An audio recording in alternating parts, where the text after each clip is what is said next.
नमस्ते साथीहरु, welcome to नयाँ एउटा भिडियोमा। आज हामी तपाईहरुलाई पात परीक्षण अथवा इंग्लिशमा लिप स्याम्पलिङ भन्छौं। यो किन र कसरी गर्नुपर्दछ भन्ने बारे सानो एउटा भिडियो लिएर आएका छौं।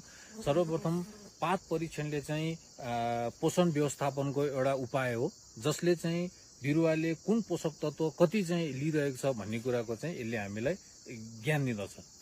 माटो परीक्षणले चाहिँ उपलब्ध पोषक तत्व देखाउँछ भने पात परीक्षणले चाहिँ त्यो कुन चाहिँ पोषक तत्व कति लिएर बढिरहेको छ भन्ने कुराको चाहिँ हामीले जानकारी दिँदछ। सो हामीले पात परीक्षण गर्नुको 3-4 वटा प्रमुख कारणहरू छन्। तीमध्ये चाहिँ एउटा चाहिँ सर्वप्रथम त मल व्यवस्थापन नै हो।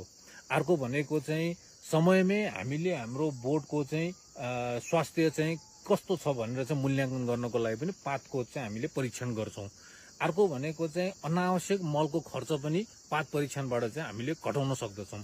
सँगसँगै पात परीक्षणले केही हदसम्म उत्पादनमा पनि यसले के गर्दछ त वृद्धि गर्नलाई हामीलाई सहयोग पुर्याउँदैछ। सो पात परीक्षण गर्दाखेरि ध्यान दिनुपर्ने कुराहरू के हुन् त?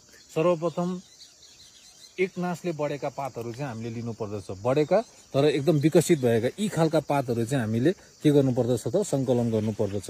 र पातको नमुना लिँदाखेरि पातमा कुनै पनि किसिमका रोग अथवा किराहरू लागेको हुनु हुँदैन है। अर्को भनेको हामीले 20-30 वटा बोटबाट चाहिँ नमुना संकलन गर्नुपर्दछ। त्यो 20-30 वटा बोटबाट संकलन गरेको नमुना पातले चाहिँ हामीलाई परीक्षण गर्नको लागि चाहिँ काफी हुन्छ है।